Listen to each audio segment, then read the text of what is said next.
Debate here.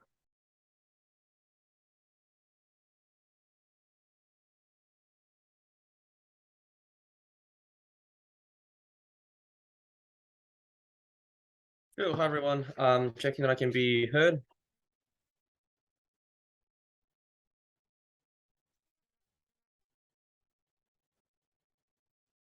All right, awesome. Be starting there for a moment.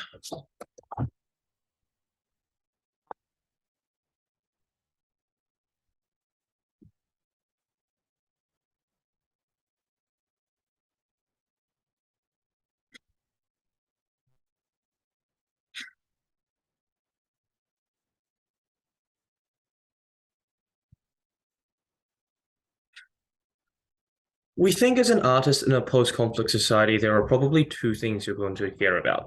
The first thing is you want to see your country do well and the people in it thrive. And I think the way to do that is through seeing everyone, I think, come together and be able to work and live in peace and harmony after whatever conflict your society went through. I think that's the first thing you want to care about. I think the second thing, which I think is also important, you as an artist, you're going to care about, is just your own welfare, insofar as that encompasses things like, just like if your ability to feed your family, as well as sort of risk from persecution, and is like how much sort of fulfillment and satisfaction you're going to get from advancing your career as an artist. So in my speech, I'll be telling you why, I'll be giving you material about why we think this is going to forward your first interest about seeing your country thrive and rebuild after this conflict. And then my deputy will give you material about why this will be good for you personally as well. Okay, firstly, couple bits of setup. Let's talk about what this art is likely going to look like. So we tell you that pieces of art about unity and inspiration are probably going to emphasize, I think the aspects of commonality between whatever different groups in your country that were previously in conflict with one another. So this might have a bit look like looking back into the past and finding common things and sort of history which people are able to relate to and recognize as being part of their heritage. But we think a lot of this art probably also looks like projecting forward and looking to the future. And I think conceiving of different visions of the future where your country is able to rebuild and the different groups in the society, which previously were sort of antagonistic and in conflict with each other, are able to work together. And this probably looks like stressing things like whatever national values that this new society decides to settle on as being important to this society. Looks like common points of like culture or like language or whatever other some common features that are working that they share. And I think also emphasizing working together and rebuilding their society, I think in the common interest of the entire new state that we've got. Okay, then. So with that, we also think this is probably going to be displayed at galleries, and there's probably also a bit of proliferation that happens and goes on social media. Okay, then let me first talk to you about why we think that this art is necessary and why we think that uniquely art is the only thing which is able to provide this value of, I think, togetherness that you don't get elsewhere. And then secondly, we'll be talking about why we think the messaging here is going to be effective. Okay then. So I think the first thing to note here is that the suffering that you're likely I think first thing is recognize that given that the art that's going to be created is the purpose of this is going to be to bring people together and to, I think, construct a sense of shared identity that you don't before. This necessarily entails conceiving of different possible futures or different possible futures in which you conceive of what your society looks like and how people work together. That is to say, this is necessarily a creative task insofar as the future hasn't actually happened, and this is a discussion where you're getting artists to come together and getting them in conversation with each other about how this looks like. So therefore, we think that this is something which only art and other creative endeavors uniquely can do. We think compare this against the documentation of suffering which this artist would otherwise engage in, and which And we have first of all, there are just different avenues through which other things are able to do this. Other things that do this, and probably better than the artist as well. So I think for one thing, just recognizes the media and journalism probably has some amount of role in playing in documenting what's already happened, but also this just looks like just talking to people who have been been involved in the conflict, you know, like talking to your neighbor or talking to family members who've been caught up on it, you're probably already like in contact and in communication with them about the sort of suffering that's already been going on. But presumably in these post-conflict societies, you probably have stuff like Truth and Reconciliation Committee set up, and like even if not, we think there'll probably be a bunch of international attention on this anyway. So there's probably already going to be a lot of, I think, conversation and discussion about this. Also recognize that I think the retrospective like nature of you know, I think documenting suffering is something which I think other forms of you know, I think other things besides art, besides like creative endeavors, can engage in stuff like journalism, stuff like just, you know, like listening people and like capturing oral history are able to do that fine. Yeah, they're able to do that fine. So therefore, we tell you then art is like in a unique position to provide the sense of togetherness that you wouldn't otherwise get, that you wouldn't otherwise get through other mediums, and that's really, really powerful. But secondly, we just tell you, like, I think the emotional aspect to this, and you know, and the capacity that art has to, I think, affect your sentiments, I think, to construct the national identity and to construct the togetherness is something which I think is missing from a lot of the other sort of like things that you'll otherwise be consuming. Therefore, we think that is incredibly necessary and a very powerful, like unique value add of what art does specifically that entails that's better suited for you to like engage in this sort of direction of unity and inspiration rather than suffering. Sure.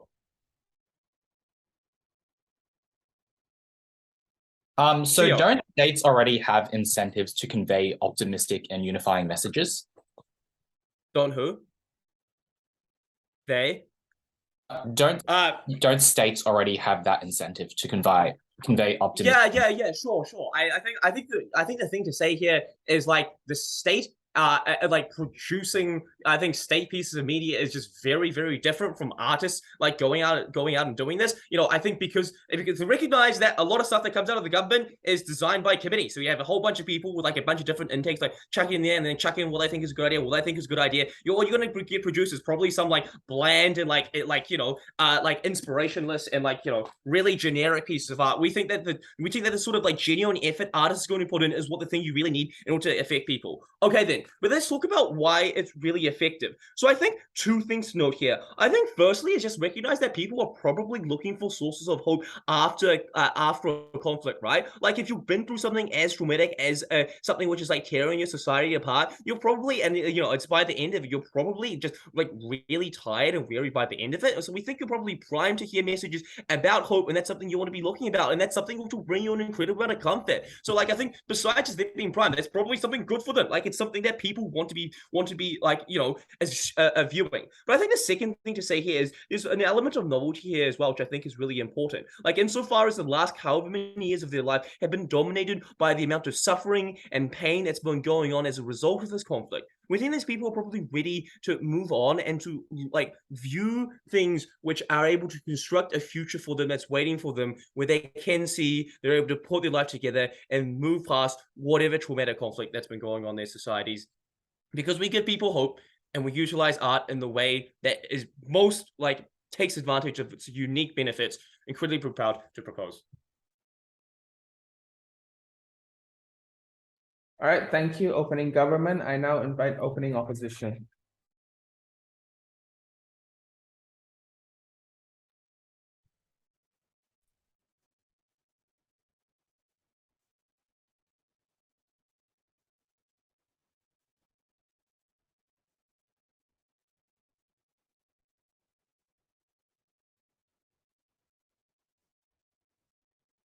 Memory gnaws at the soul. The atrocities you witnessed during a conflict, the sensation of fear as you had to flee your ancestral homeland, the uncertainty of not knowing the fates of your family are things which will stay with you even after the conflict.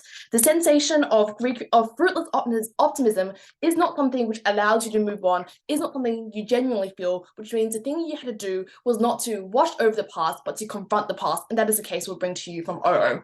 The first thing we're going to do is set up what our side looks like. Firstly, what does our art look like? like obviously remember conflict and the suffering which has occurred, but secondly, this can occur in both literal and allegorical senses, which is to say, for example, Guernica by Picasso is not immediately obvious it is about conflict, but through representations of cubism and abstraction, you understand the sensation of fear of this town being bombed by during Franco's regime. The third thing to note is that art is also like, not just art in terms of paintings, but also things like literature, things like music, and these are ways in which you can convey this message. The second thing to note here is that a characterization about post-conflict states recognize that this isn't just a site which is unified, where you have a new national flag and a new name and you can move forward. This is a group where people within the country has hurt each other. Often these conflict states is not separated in the close dichotomy of oppressor and victim. Often there is conflict between both. Often both parties have hurt each other, which means that this sensation that something has gone wrong and your next door neighbor is someone who caused harm to you, is one which sticks, and that is the thing which side opposition OG have forgotten. The third thing to do is, what is this artist's interest? This is actually a substantive argument, because we'll contend remembrance is far more important than this idea of doing well and thriving for a few reasons.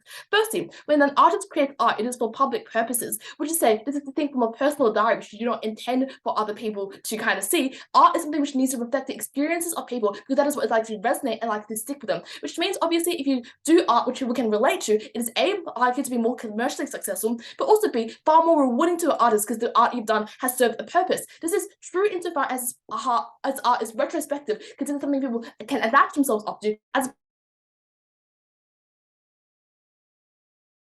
not look that good and does not actually seem unified and is distinct from the realities in which they live in. The third thing to note here is that obviously there is also cognitive dissonance between the individual artist, that the art you're creating does not reflect your own experiences, which is why we assume it probably is also going to be worse art than one which articulates things like suffering. But then moving on to the other kind of incentives on which DPM is apparently going to talk about, why welfare is not a particularly important consideration is a fewfold. Firstly, there is unlikely to be a fear of persecution, because A, art can often be allegorical, which means you can disguise it behind things. The second thing is that post-conflict states often have an emphasis on at least some degree of openness, because they want to distinguish themselves from the dictatorship which occurred beforehand. And the third thing to note here is, insofar as many people have already suffered, often art does not actually prioritize things like safety, because people recognize principle recognitions of truth, principle recognitions of memory and history is often more important, and something they're far more willing to trade off. If they want to make any arguments about career advancements, A, if the government is already doing lots of really kind of unifying narratives and stuff, if you're different and more subversive, that is likely to move your career ahead. But also secondly, foreign kind of galleries and foreign appreciators who want to learn more about the conflict often want to learn about the experience, not about something which is abstractly going to happen in the future, which means you have an international audience. Now, second argument in this debate, why remembrance is important. The first premise here is that the state watches out history, and that is quite bad. Do not let this team trick you into thinking that, oh, we still commemorate it, we still have TRCs, because the norm in history is not to confront the past, which is the same. Germany did not remember the Holocaust until 1970, which is 30 years after the Holocaust. France washed over the complicity of the Vichy regime with Nazi Germany. They did not like the idea that they were cowards and surrendered within the first few weeks of war. People did not know to confront the past, which is why it is deeply unlikely the state is actually likely to facilitate all the things which I talk about. And there are a set of structural reasons as to why this is true. Firstly, when you have often states want to have a unified platform in order to move on, because things like relitigating the past, things like holding people accountable are things which push you back and cannot actually further your gain in the future. But secondly, because there are often large parts of the old regime in the new regime, you want to move on from it because you yourself are probably complicit with the harms which occurred in the last regime. It means that your personal incentive means you want to move on as opposed to confronting the past. And the third thing to note here is that you need a unified and coherent narrative to do so. You couldn't just have some people be super pro-unification, some people be like, hey, you kind of fucked up in the past. You had to push forward everything together, because any seedling of memory is what people latch on and remember, and that causes dissent and conflict, which is why all institutions like the media, all institutions like education have to push forward a narrative of unification and moving on. So what does this look like then? It means the state is likely to lay things like truth and reconciliation commissions. They're likely to write texts which brush over past atrocities. They're likely to have a bunch of propaganda and messaging about why it's super awesome to move forward into the future. That is what it looks like. It is not a state which is likely to remember the past and the suffering which has occurred. So now, why is our art likely to be far more important, and as a result, why you art created? The first thing to note here is, to the extent that information is somewhat, is like the state cannot suppress all information, and there is going to be a lot out there. The important thing about art is that it is something which is uniquely emotional, and it's something which can speak to your experiences in a way other things cannot. So for example, compare this to a factual state statement which states X number of people died because they got thrown into a, like a torture chamber, compared this to a image of art where you can actually kind of understand and get a sensation of what it felt like, which actually reflects your own experience. Whether it is like reading the poetry of Sigurd Sassoon or reading the books of Yasunari Kawabata, these are kind of all experiences of which people can relate to. I would relate to and get an emotional catharsis as opposed to just factual information. I guess POI from CG, sorry. Yeah, in a post-Sunni Shia divide world, whose side should the artist take to be commercially palatable, as you say, in order to be relatable? It doesn't have to be. You just need to talk about suffering which has occurred, and of which this is the second mechanism, which is super awesome. It's just that art is actually something which has a very personal aspect to it, which is why even if you have art, you don't actually need to go into the process of reinterpretation. You put it out there and people have the ability to reinterpret it themselves, which means that a deeply personal process makes it far more accessible to far more greater groups of people, but also protects you from any form of any form of oppression which could occur, which we contest is unlikely to occur. And this is also once again quite important, right? Because it means that this personal relationship to history allows people to personally mediate through the conflict and trauma which it's already gone through, and that is the reason as to why it is likely to be accessible. Note here that it's hard to do and it's aspirational for the very reason that people do not see a world which is good and do not see a world which is bright, which is why they are less likely to be able to relate to that art as compared to our art. The third thing to note is that this art is also deeply unlikely to re-traumatize people for the very reason it is a depiction and it is mimetic as opposed to actually being an image of suffering. Compared to the fact that when you watch a horror movie, you often feel a sensation of fear, and that is because it seems real and it seems there. But when you look at something like art, you're not actually viewing the images directly, which means even though you can understand the suffering and you can understand the pathos behind it, you do not actually relive your own experiences in a way which is particularly debilitating. This is important for a few reasons. Firstly, we get a unique catharsis they can't get. Secondly, our art is more interesting because it is more subversive. And thirdly, art has practical consequences because it holds the new regime accountable, because it reminds them that things like that you have oppressed them in the past. It means that you're far more likely to remember things about why reparations are important. You're far more likely to do things like advocate for the ending of discriminatory practices. You're far more likely to have things like quotas for historically oppressed minorities in parliament. Obviously, one artist doesn't do this, but it is memory which generates this change and forces people to remember that change has to be done, and you could not just wash everything over in a banner of unification and liberation.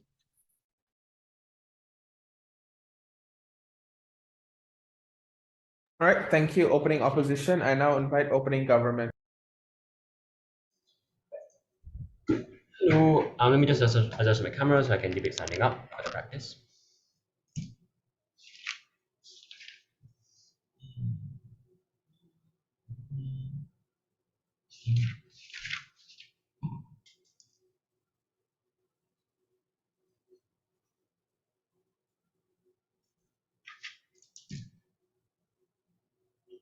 I think that you should not let opening opposition get away with an incredibly narrow case. Their case only logically works in instances of genocide and killings of particular minorities. It does not work in instances where A, conflicts were asymmetrical, so this looks like, for example, civil wars have existed in the past, such as conflicts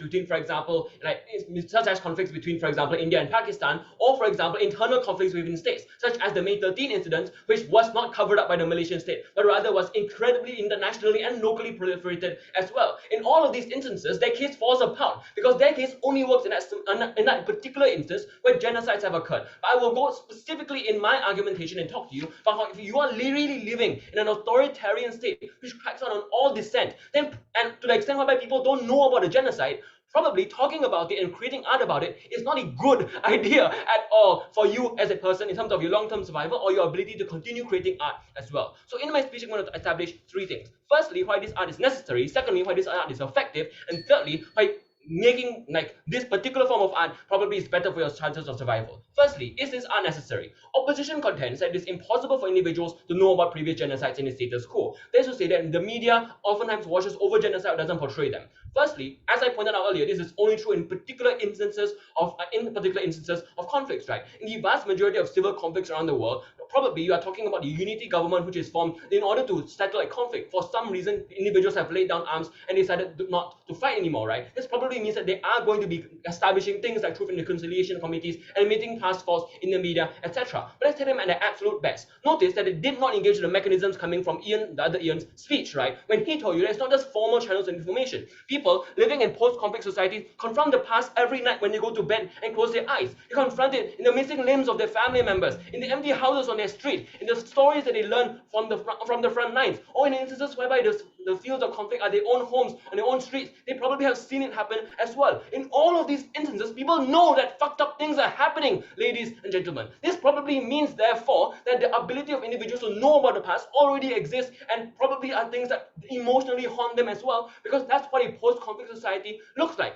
It's not like any Malaysian child doesn't know about the May 13 incident. We all know about it. Heck, they've been spreading TikToks about it and reigniting the conflict recently, which is exactly what opening opposition wants to talk about. And that's why I established, therefore, that it's absolutely necessary. We think there are two structural reasons why necessarily reigniting conflict, why creating art that recalls conflict reignited. For the first reason, is because it re-entrenches antagonisms. That's to say, it reminds people of wrongs that have been done to them, and ignites the desire not to cooperate with people in the future. This means that they do not trust politicians which espouse unity, to the point at which they're constantly fixating on things that happened in the past, because your art constantly inspires them to fixate on the past as well. Probably this also traumatizes them as well. Opposition tells us that, no, art is mimetic. For example, when I watch a horror movie and I see the clown from It chasing me, I will not be scared. Guys, art that is mimetic is traumatizing to people who have gone through fucked up things. For example, soldiers get traumatized by fireworks because it emulates gunshots. So imagine taking a artist who creates music with gunshots in it, or creates music or creates poems about what it's like to have your family ripped away from you, and showing it to a bunch of people who have had their families ripped away from them. Probably this will reignite something, right? Otherwise, the art creates no emotion, there's no influence on the world, and no impact in this debate. Therefore, we will argue that uniquely it reignites conflict and also harms people on the day-to-day level. Don't let them get away with that weird analysis about horror stories as well. But thirdly, we argue that uniquely art is different from other forms of media in that it is uniquely creative. So notice no engagement at all with Ian's analysis when he told you that unfortunately, the government is not always the best actor to inspire people as well. That's why, for the most part, governments, when they want to try and inspire people, hire artists like the one in the motion, right? When they try to create national songs, when they try to establish and create artists to be able to create art for them to promote their country, promote tourism, or promote all of these things and promote national identities. All of these things are done necessarily through artworks that they create statues, they create songs, all of these things that create unifying national identities as well. We would argue that in all of these instances, in order for their mechanism to work about the government help in ensuring benefits, you need artists like the one in the motion to cooperate with the government and help them create these forms of national unity that can bind people together, and uniquely, and the most important impact in this debate, to stop them from hating each other, fighting each other, like on a day-to-day level, or supporting governments which deliberately try to entrench conflicts as well. In all of these instances, this necessarily hurts your state, the point at which you're establishing harms towards these people. Take that POI. Maya Angelou's Strange Fruit is about African Americans getting lynched, but it is allegorical. Can you please respond to our mechanism as to why you're able to achieve catharsis about re-traumatization? Because allegory does not re-traumatize. Yeah, sure. So the structural reason is as follows. The reason why allegories don't work is because A, they rely on non-transparency. So if your allegory is so untransparent that the state will not get it and will not arrest you for it, probably day-to-day readers and viewers also don't get it and don't understand your art's message. They just see it as a nice story about like flowers or something. We say in all of these instances, the ability of artists to get that message out there is contingent on widespread analysis of that art and widespread scrutiny and understanding of structures that explain to you the meaning of that art, stuff that does not happen in the dictatorial state. I'll move on to that and later in my analysis as well. But notice that it takes out the vast majority of their arguments as well. So why then is this art uniquely effective? We will say this effective because of the reasons Ian gave you earlier that have not been engaged with. Number one, it's uniquely novel. That's to say, it is likely going to be a unique experience to see people of different races, different religions working together in harmony in the future. It is likely something that people want to latch onto because they've gone through so much fucked up shit in the past 20, 10, or even 10 years, etc. They've been hiding in the basement for God's sake. They want something happy in their lives, right? We say in all of these instances, individuals are likely to latch onto this and internalize the messages, and then make them more likely to cooperate with other people as well. My argument about your survival and why you will be fucked if you create art that talks about the past. We say that this debate does occur in two instances. Number one, it is likely going to be the states have two incentives. Number one, to promote unity if it's a unity government, or to cover up the past if it's a post-genocide government. We said in both of these instances, they have an incentive to crack down on art that necessarily subverts these goals as well. How do they do this? Number one, they do not adopt or fund your arts. That is to say, they do not provide you with the funding or provide you with the platforms. For example, they don't let you spread it on the media, for example. If the media cannot do it, why can you as an artist do it, right? They don't hang up your art in galleries. They tell you that foreigners will come and find your art. We will say that if the media cannot tell foreigners about this events, if journalists from the BBC and CNN can't do it, how can you get your art out of the country to them in that scenario? That logical contradiction does not make sense. In this, or the state is likely going to do things like ban your art distribution or even arrest you. This is uniquely likely because in post-conflict states, likely state institutions like the courts are ineffective at keeping the state into account as well. And therefore, the reason why this is most important, because you need to be out of jail to make art. You need your art to be seen for any impact in this debate to occur. You need art to be seen and consumed for you to survive as a person. And that's why OG guarantees you both benefits to your society and survival, and that's why you will vote for us to take this debate as well. Thank you. All right, thank you, opening government. I now invite opening opposition.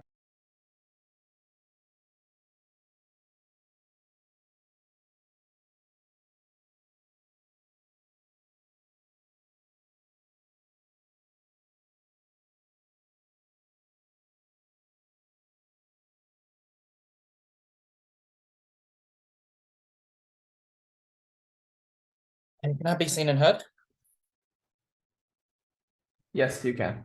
All right, POIs through chat.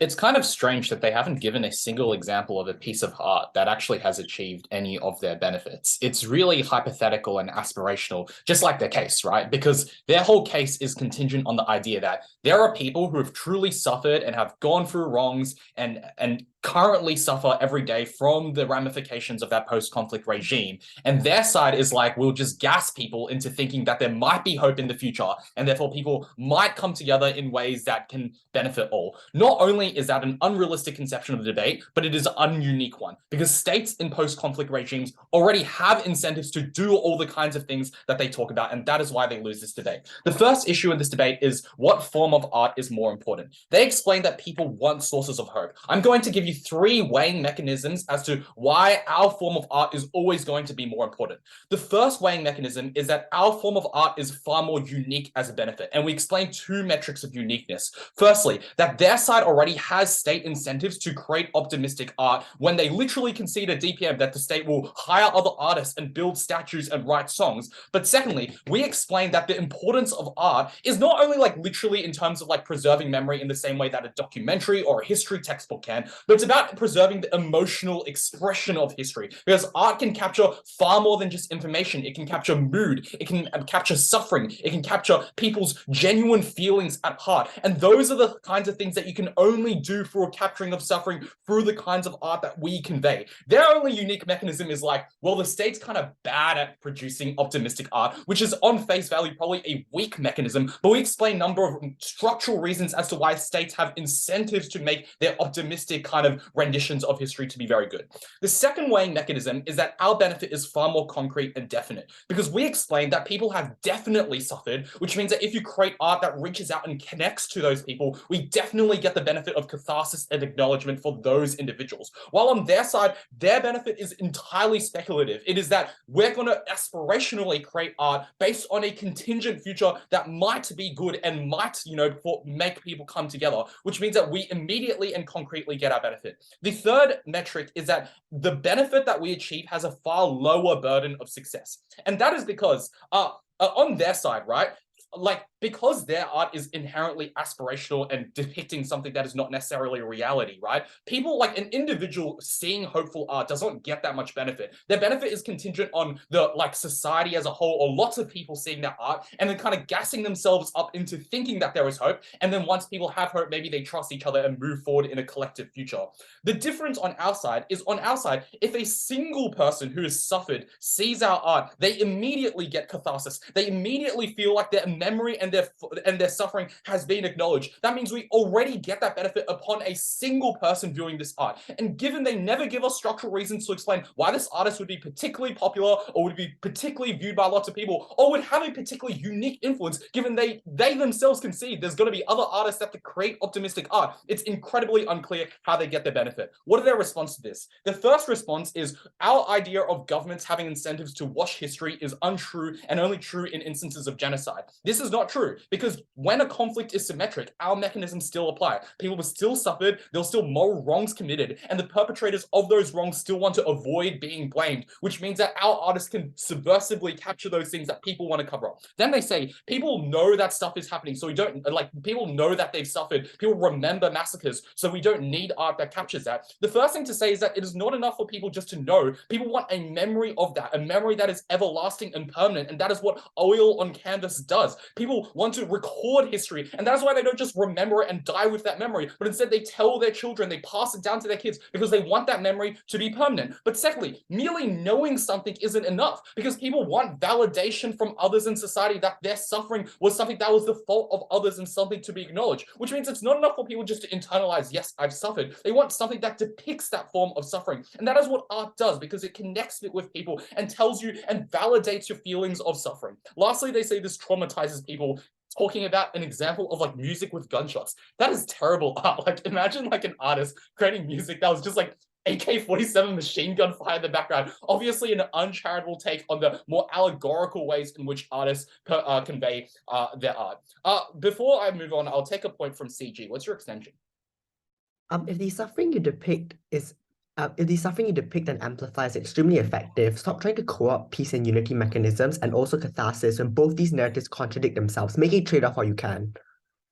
Can you explain that again in a different wording?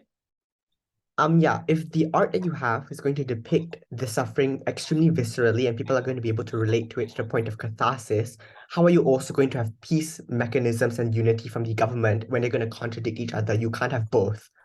Yeah, of course you can have both. People can both see that the suffering that have happened and also subscribe to optimistic messages about the future, because it's separated by time. You know that in the past, bad things that have happened, in the future, good things can happen. It is not contradictory. Second issue, in terms of safety, they bring this argument about like persecution, and I think CG might go in on this, so I'll put some treatment here. The first thing to say is that this person was already an artist during the height of the conflict, which was when at the like greatest danger of risk and safety and all that kind of stuff. And in that time, people either didn't go after this artist, or it is the case that it is already the revealed preference of this artist that they want to convey art, even if they were to be persecuted, which is why it is unclear why now in the post-conflict state where things are more stable, they'd be scared. But also, it is incredibly likely that they'll be censored or persecuted in the ways that DPM talks about. Because firstly, post-conflict regimes want a semblance of order, and they can't get that when they just start persecuting people or like censoring things. Secondly, artists have a mark of innocent, which means that it's difficult to justify going after them, and that is why artists create fantastic martyrs. But thirdly, the acceptance of a post-conflict regime is dependent on compromises from lots of groups within society, and a regime would not want to piss off one of those groups by going after depictions of suffering of one of those groups. But even if you accept all of Gov's claim that this state is horrible and brutal and will go after that artist, it means that firstly, all of government's benefits evaporate, because it means that that state does not have hope, that state does not have aspiration, and we probably should be creating art that acknowledges the suffering that is occurring now, because if we just create art that is hopeful when the government is so tyrannical, then we're literally just gassing, we are literally just lying, and we do not have any principled binding between the kinds of things that we talk about. And therefore, on our side, we get democratic accountability of that state, but we also stop the state from becoming complacent, because we remind them of the atrocities that have occurred before, which means that it stops them from backsliding into the very kinds of practices that cause conflict in the last place. But lastly, in terms of censoring, I think this contradicts the idea that there are already sources of suffering. If it is the case that your art is so powerful and so important that it's getting censored, then it's probably art that is significant and something that you should produce uniquely as a singular person. Look, at the end of the day, this artist wasn't going to like plunge the war back into the country back into conflict or massively change the minds of people, but we could reach out to individuals and acknowledge their suffering. For these reasons, we're very proud to oppose.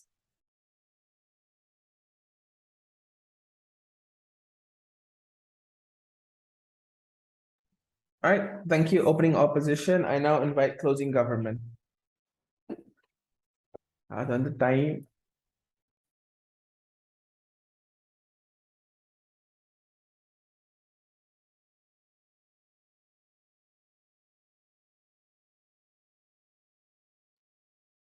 Hi, can I just check if I'm audible? Yes, you are. Okay, thank you.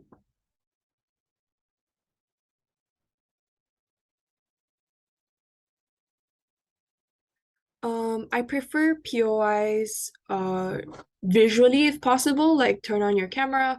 If not, please just unmute yourself, but please try not to badger me as well. I don't think I can see the chat.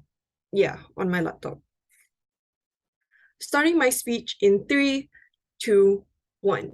The opening half of this debate ended in a deadlock where like both sides wanted to achieve some degree of catharsis to make sure society changes. But I think DLO makes it very, very clear that the extent at which this actually happens is actually very, very minute. Because firstly, you are a singular artist, two, there are many other aspects where people derive, for example, national identity from, and this is unlikely to be, for example, the tipping point as to whether or not a person forms their identity. But what then becomes the debate is probably one, the circumstances that surround you as an artist and why the creation of a safe space for that art to exist is then the a priori good. Note that I think PM points out that the wealth and like protection from prosecution and stuff does exist, but they do not at any point actually explain why this exists under their paradigm, and that's exactly going to be our extension. Note, crucially, one clarification, the idea of prosecution that came from OG is the idea that you're going to be prosecuted by the state as a result of your inflammatory art, if, like, for example, perceived badly by the state. And I think OO does quite a good job in pointing out why that's probably not the debate, right? Because on either side, if your state is tyrannical, that probably isn't very good for you to spread hopeful messages either. So what do we think this debate operates on? One, we want to posit the fact that in these areas, like the state, the prosecution that comes from people isn't from the state itself, but it's from the society that precludes you from being able to have mainstream acceptance of your art, or at least the hopeful messaging and narratives that you want to portray in your art without scrutiny. And this curtails the ability for society to actually enjoy your art, and because it is political in nature, or at least it is like tagged as such, and therefore harder for people to see this as genuine or meaningful artwork itself, because oftentimes the tag of political work, or at least propaganda, especially in post-conflict states, is exactly what stops people from actively enjoying it, or at least like taking the art on face value itself in terms of suffering, in terms of remembrance and like emotional connection beyond, like, for example, political means. Before that, several levels of responses. Firstly, OG's problem is that whilst they try to impact their hope narrative through art, they don't explain why this is a priori good for the artist above and beyond immediate safety by preserving oneself from state prosecution. The problem with this is the fact that like the hope argument that they give you exists without comparative, right? They tell you that this hope is necessary, but they don't actually tell you why, for example, state apparatus is, for example, adequate in order to perpetuate this as op pushes. The reason why this is a problem in the debate is because if the artist itself is unable to become the predominant narrative in the debate, like, for example, of how people shape their identity, then they essentially have no water in this debate. And note, they don't actually prove how much of like impact this person is likely to have in terms of forming a national identity with regards to hope. And I don't think you can actually quantify that in the debate. Therefore, they're out. So OO's problem is that they operate on the presumption that art is unnuanced as possible to ensure you don't piss off the majority. But the problem is that there always has to be a trade-off. So if it's general and open to interpretation as they want to go about it, then it's not directly relatable insofar as creating emotional catharsis over, for example, specific instances of atrocities within the war itself. And if it's specific, you risk creating ethnic tensions, right? Because in every post-conflict state, it's either, for example, your colonial powers that were your enemies, or at least like in civil wars, there is always a victor or a loser. In those cases, you run the risk of having a lack of control over the narratives of suffering in a world where you actively portray all of your artwork to be as such, even if they're allegories. The reason why is because the less general, or like the more use of allegories and etc., means it's easier to be spun to fit extremist narratives of victimhood in a lot of post-conflict societies, because there's always going to be a loser who is capable of saying that there is a victor in this war and they are the exact people who are causing this suffering. Note like two key pieces of weighing on this. One, it is within human nature to attribute blame to someone. Note that OO tries to portray this really, really nice version of events that we don't have to choose or at least create any trade-off, because because we're always going to be able to be general and create the catharsis as such. OO's catharsis argument has the right intentions, but lacks the certainty of control over the narrative. Note that if everyone can come up with their own independent interpretations of what this artwork is going to be like, then you can't necessarily say that everyone is only going to take it as like some form of good or deep form of personalized remembrance, because each and every person can also spin this narrative differently. And I think it's more likely to be weaponized because it is within human nature to try to attribute blame because you are suffering, because there are specific instances or visceral harms that you're currently facing, and you need to say that someone caused this, place this upon you as opposed to yourself. Before that, I'll take opening. Has there ever been a news story where a mob has tried to lynch an oil painter? Sorry? Has there ever been a news story where a mob has tried to lynch an oil painter? I mean, such a specific answer, maybe no, but I think there are a lot of artists who are shat on for being hyper political, or at least shat on for spewing, for example, nationalist narratives by virtue of their art being misinterpreted and misused in different circumstances. And that's precisely what the artists ought to avoid in this debate. Secondly, the idea of human nature. Note that this, in terms of the second weighing, O actively concedes to this by saying that people oftentimes seek validation from others, which means to say that the individual narratives that you have under the art itself isn't something that you craft individually. It's not your own remembrance against, for example, the narrative that is in the artwork, but it's what your ideas are bounced off of other people as well, which is very easy for other people to collate together and come together and say that this is a nationalist identity, or at least this is like political in nature, to show this is an oppressor actively in our lives and we must do something about that, which means to say that they're likely to face a lot more hostility and a lot of nationalistic problems as well. So where does the artist then come in terms of their personal incentives of wealth and self-protection?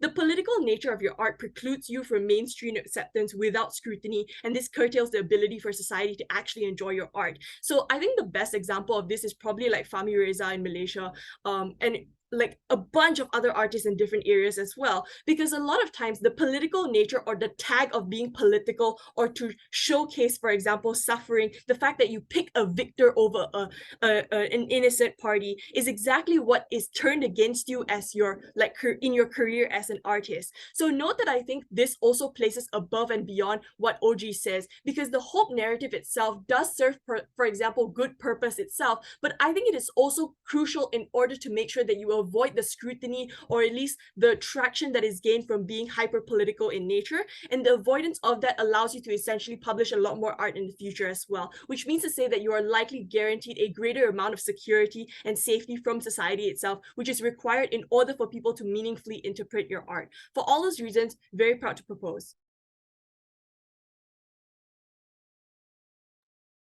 All right, thank you. Closing government. I now invite closing opposition. Hello, can I go to the toilet first? Yes, sure, but try to make it quick. Okay.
Okay, I'm back. Yeah, you can start whenever you're ready. Just set up my timer.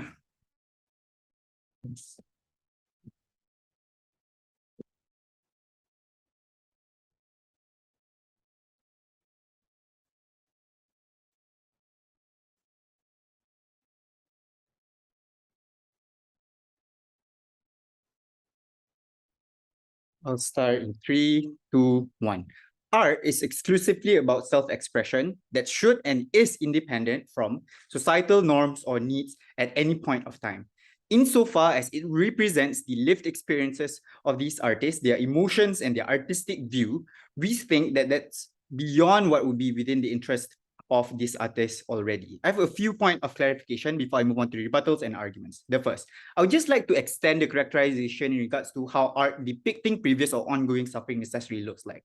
So it also looks like rap music, for example, talking about experiences with police brutality and systemic injustice, or it also looks like visceral photography of people suffering, seeing a child starving to death because of the segregation within society, for example, or it also looks like the paintings depicting the atrocities of war with many bloody parts, for example. All those things would be included within depiction of previous or ongoing suffering.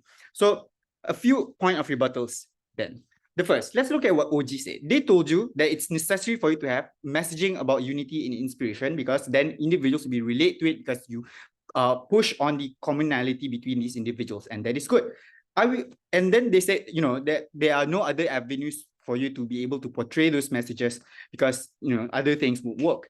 Weirdly, I would just like to say that we can literally flip this because there are also other avenues to convey messages about unity and suffering, like journalism, like they mentioned when it comes to the depiction of art, depiction of suffering now or before. In fact, it's better done on the outside of the house. And I would just like to note here that this is a substantive material. So the first, that messaging about unity and suffering requires more context, right? Given that in a post-conflict society, presumably there are still issues that persist, holes in power sharing agreements between the parties who were in conflict before, for example, or maybe the effects of segregation laws like in South Africa.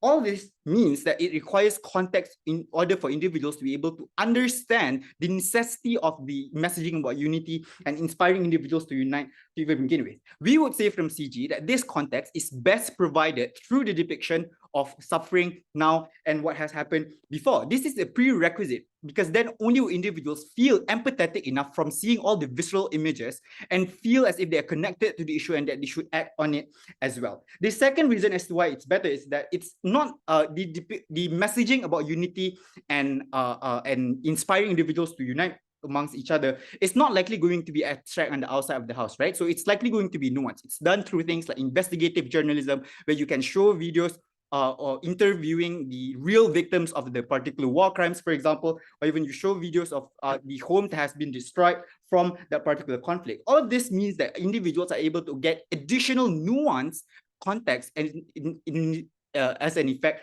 of that when you prioritize the messaging about unity and in other avenues on the outside of the house. But thirdly, we will also say that there's likely going to be more accountability to the perpetrators of the war crimes and genocide on the outside of the house because of how individuals are likely to feel at the point where they view this art that is visceral in nature. It's likely that people would feel the pain of those individuals because they can literally see, I don't know, like blood dripping from the arms of someone who has been amputated because they were injured in the crime, for example. All of that means that there's likely going to be more discussion on accountability towards the perpetrators or discussion on reparations for the victims of that particular crime. So if the interest of this artist is absolutely to care about the minorities or the victims of that particular crime, we best serve that particular interest in closing government. Then what the closing government said, they told you, you know, there's likely going to be massive backlash from individuals who don't support the depiction of suffering and pain at that point of time. I would just say that this is symmetrical in nature, depending on the government, the parties that form the government and their side of the house. Presumably, maybe there are certain messages about unity that they would like to portray towards society. And if your messaging about unity is against that particular portrayal, that I'm unsure as to why this harm won't happen on your side of the house. But secondly, even if this happens, right, their art greatly benefits from it because it immortalizes their art and it becomes a point of discussion to refer to any suffering and injustices by the state that tries to silence this particular artist when it comes to expressing their own lived experiences on their side of the house. If we were to look at art that has, you know, created discussion enough to a point where individuals talk about it, let's just point to the instance of Charlie Hebdo in caricature, right, where individuals then are able to understand the boundaries that should be respected when it comes to minorities and especially Muslims and their depiction of the Prophet Muhammad. Even though maybe, you know, it was done as, I know, just as a practical joke towards Muslims, but insofar as it brings out that particular discussion, we think that that is and a priori good. Before that, yes, OG. So art that is, as I argue in my speech, both art as unity-based and like hard suffering-based are both political, thus undermining the CG's extension. But uniquely, the ones that are like suffering-based inflame tensions as well, and thus make it more likely that that individuals cannot cooperate or get along with each other as well. Okay, I will deal with that now. Okay, first, but why is it that the artist is likely to prioritize art depicting previous or ongoing suffering?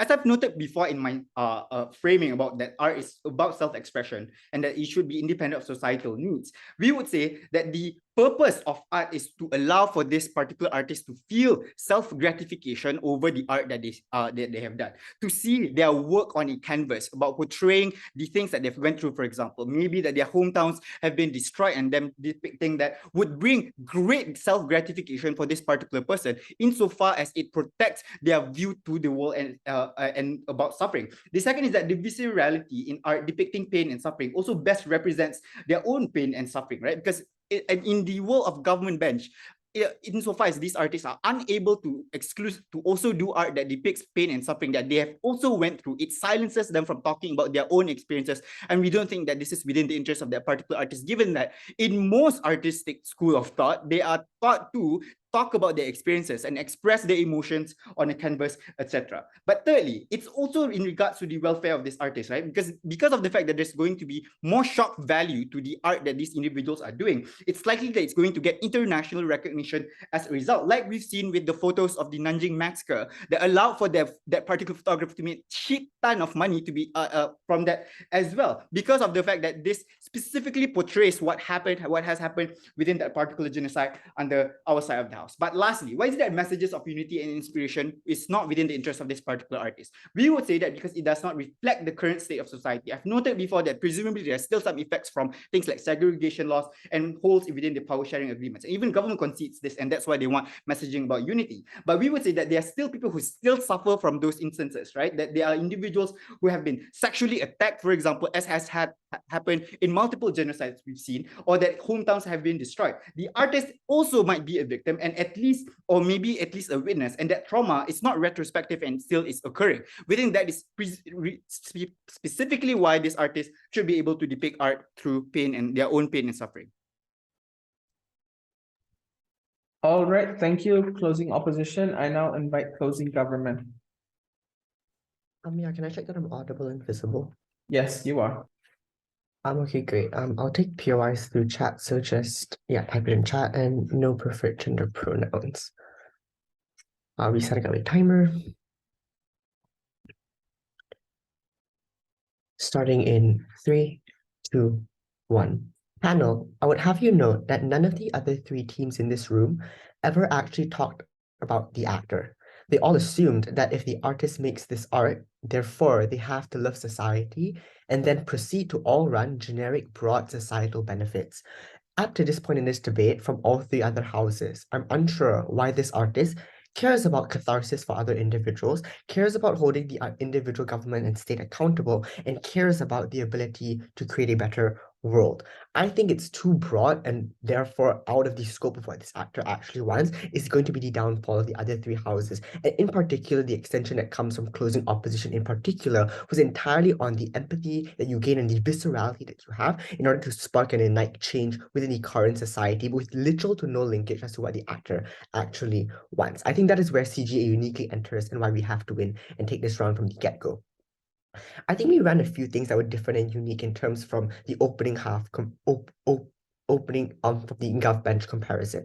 I think that the topic of art that is controversial makes it politicized and takes away from the ability for people to consume and appreciate the art that the artist has made. So if all teams in this debate agree that the artist makes art for the consumption of other individuals for a specific purpose, that insofar as you create a barrier of entry, insofar as you create controversial topics that people are unable to relate to. And note, I would also challenge OO here. In terms of the idea of catharsis, I don't think it's universal. If it is true that number 1, it's going to be allegories. I think it's sufficiently responded to in terms of its subjective nature, being able to touch individuals and provide catharsis.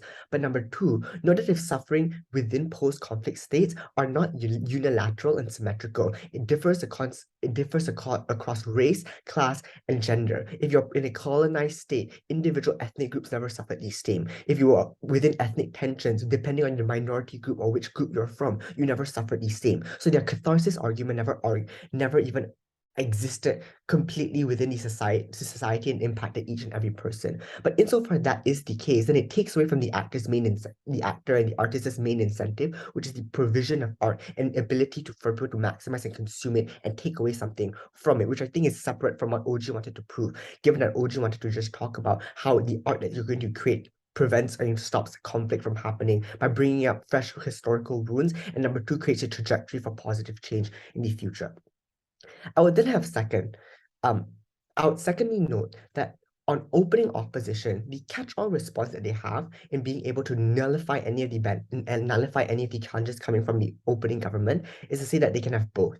That in their side, they have states that still run unity campaigns, have national songs, etc., and therefore they're able to co-opt both the catharsis for individuals that suffer from oppression and want to see this art, but number two, that they're still able to have all of the benefits of creating positive trajectories. Their response is that it is not contradictory in the POI, and that one is in the past and another is in the future. I think after reminding a populace of historical oppression and subjugation, the assumption from opening opposition is that each person will go nice and then prioritize the future and move on. I think that they had to be realistic within this debate, and their burden was to prove that people could compartmentalize. So maybe in an idealized theoretical world, that is the case where one is the past and one is the future. But for individuals on the ground, when you remind them of the past atrocities that the other race has committed towards them, or the other current conditions that exist within society and within status quo, are individuals able to compartmentalize, or do you fringe and create barriers within the integration that exists within society? Therefore, is what they had to prove. And I would note that this catch-all response that co-opts OG's case is entirely important and unique within this round, that CG is providing as weighing, because its contribution from CE forces O to split their case because they never made a trade-off and they never wanted to defend it. But OG's case also heavily relies upon this response being taken down, or else they're not mutually exclusive in these kinds of instances. I think what do we additionally tell you from closing government as to why you weigh off against the other three houses? I think we told you why, because catharsis from other people and the art in and of itself isn't in the interest of the artist. That this is an actor debate, and O had the burden to tell us why they would never prioritize other people over themselves. What do we analyze from closing government within the member's speech? I think that what we did analyze as one of the artist's main interests is that art is an extension of their identity and their being. And in fresh post-conflict states, all their identity has ever been and could ever amount to was being a victim and one of perpetual suffering that you see actively and experience on the day-to-day, even in the past and today. If you're an African American in the US, for example, it is intergenerational poverty decades after the civil rights movement, etc., that act as reminders constantly as to the world and the reality that you live in within status quo. That for this artist, the catharsis for the artist in particular and the ability for them to actualize themselves through art as an extension is only uniquely maximized on our side versus on opposition and opening and closing, when you're utilized as a social battering ram for the ability for other individuals to find catharsis and the ability for other things like state accountability to be had. But second, I would also note that if opposition wants to assume that they can have both, I don't see why it's also unique for the artist in particular to be the ones to disseminate these kinds of things.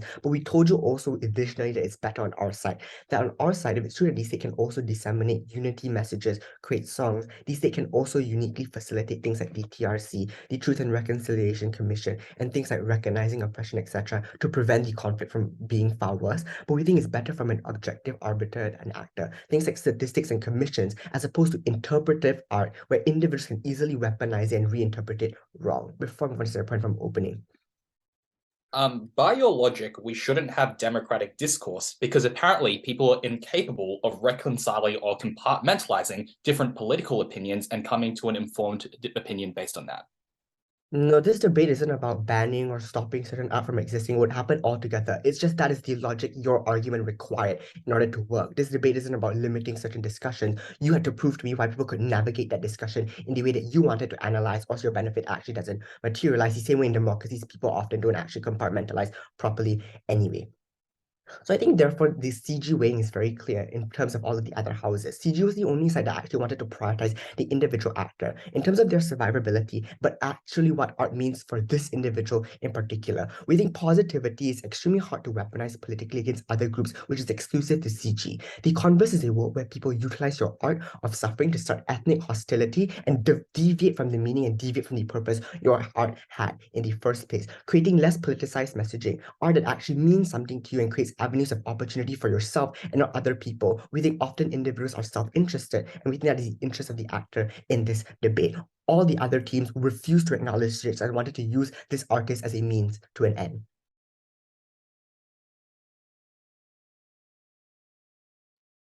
All right, thank you. Closing government. To conclude the debate, I invite closing opposition.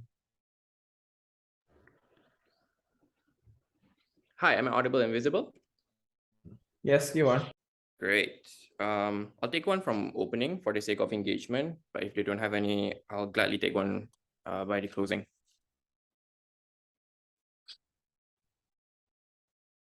Starting my speech in 3, 2, 1. I do agree with CG that I don't know why in this debate the actors somehow went above and beyond than just an artist. It became about how the rest of the unity and the burden of just to ensure that the country is going to be together is now on the shoulders of these artists. But they are the culprits of this too, because of the fact that they argue in their case about how they have to be like society, they have to be palatable towards society in order for you to have a good welfare for these artists, right? Now, two things I'll do in my speech today. First and foremost, I'll just give a comparison between CO and OO. And secondly, I'll introduce to you two issues. Firstly, whether suffering is the prerequisite of art and prerequisite of unity. And the second issue is which side provides social acceptance uniquely by CG's extension, right? How do we best differ from the opening opposition? I think my speaker have already, to his fullest extent, proved to you and given you mechanization of OO's argument about why other avenues are more effective in portraying messages about unity, such as, for example, the nuanced documentaries and the investigative journalism that wasn't dealt in the opening half.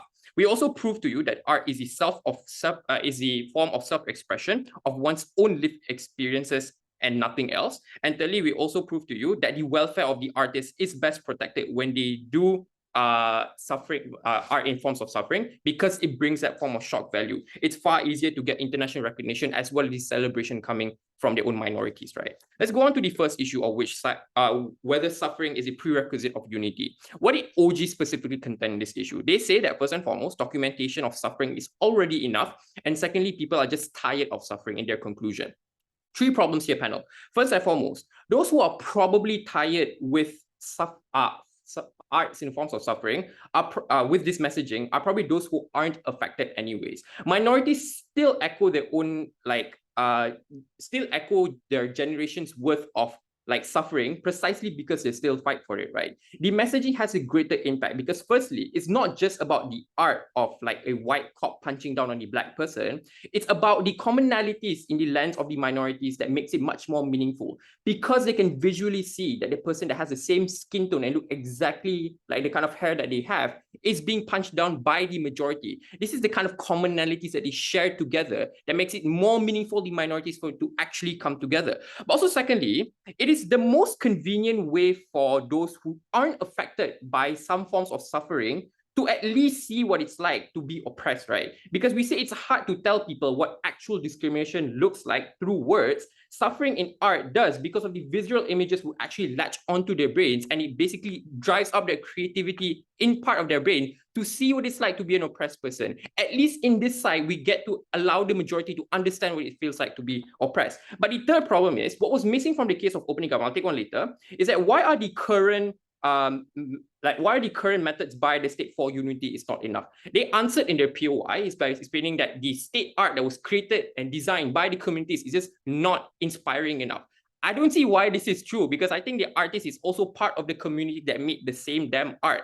I think for the fullest extent, or if you already concede that the art that you're going to make about unity is most likely going to interview certain individuals to talk about what unity actually looks like for them, I think it's still going to be not enough under their side, enough on the outside of the house. What is CG then contend under this issue? We give to you that the further context is required to acknowledge and to actually get that unity because of three reasons. First and foremost, visual images are easier to understand. Secondly, additional nuances deriving from the art itself is going to be created. It's precisely because when you explain to a person what it feels like to have white privilege, I think in a form of art, you can actually extract from the art itself and visualize and see what white privilege actually looks like. And the third benefit here is that you create more accountability precisely because you create that discussion of who are the perpetrators of the past that basically unites everyone together. I think individuals in the majority who actually feel like they care about the minorities can value from this as well, because it's the kind of information that they probably didn't know otherwise. I think it's funny that OG gave an example of May 13, when in actuality, no one even knows what happened during May 13. I think the art itself will create a discussion to talk about historical natures. Before I move on, I'll take one from OG. So everything you're describing isn't art, it's journalism. Photography, investigative journalism, interviews, it's all journalism. We do it too, so you have no benefits in CO. I don't know if you didn't hear me, but I think, okay, just imagine you're sitting in front of a white guy and you're telling him the sufferings of what Asian Americans go through. I think that person wouldn't understand because that person isn't Asian enough or just isn't Asian to know what it feels like to be Asian. Images are the best form of cinema, just to show people what it actually looks like. People understand better when they can see things from themselves. That's where you create that discussion to get that unity in the first place. Journalism is never going to be enough. Second issue then, on which side provides social acceptance? And I think this is exclusively coming from closing government. What they contend here is that the prosecution is not just by the state, but also by society itself. And because of this, it's going to affect the welfare of this artist, right? Two problems here, panel. First and foremost, we're willing to take the trade-off that probably the majority will piss off with the form of art that is created by this particular artist. But those who felt gaslit and pissed off by the art itself are likely to be individuals who are part of the majority anyways. This is because they felt like they've never been in the wrong before, and they felt like they were never ready for the discussion to actually happen because they know that probably they've done something wrong and just trying to hide away from it. And also it becomes a signaling effect to just show to a society on how the majority actually does only wants unity for as long as the minorities cannot actually voice out their own opinions. Even if this artist were to be part of the majority anyways, the fact that this art is going to depict the sufferings of the minorities is already going to be enough to show that unity under the side of government is never going to be enough. And the second problem here that came from the case is by their own logic panel, all they're doing is just oppressing against the artist itself. Basically, you have to be, in a way, they're conceding that you have to be palatably susceptible towards society in order for you to have an art that is going to be shared by everyone, is going to be okay by everyone. Basically, it doesn't reflect the current state of the society, but more also, it also oppresses, in a way, the self-expression of the artist to actually make the art that is meaningful for that person. What do we then contend under this issue? We give you two things. First and foremost, we allow the full self-gratification of this artist. I think it's in the best interest of the artist to make whatever damn art this artist wants, because it's a form of that person to actually show towards the world their own personal diaries in their own thoughts. But the second benefit that we get in terms of welfare is that we create that shock effect. I think visual images are more likely going to create a lot of massive outspark from a lot of individuals, which creates that discourse, which creates that airtime and traction. I think it's most likely going to be celebrated by minorities because they get that commonalities to see from their art, creating probably by a privileged person. But also secondly, you can get an international recognition, which is good because you show more respect and just support for the minorities. Go with art.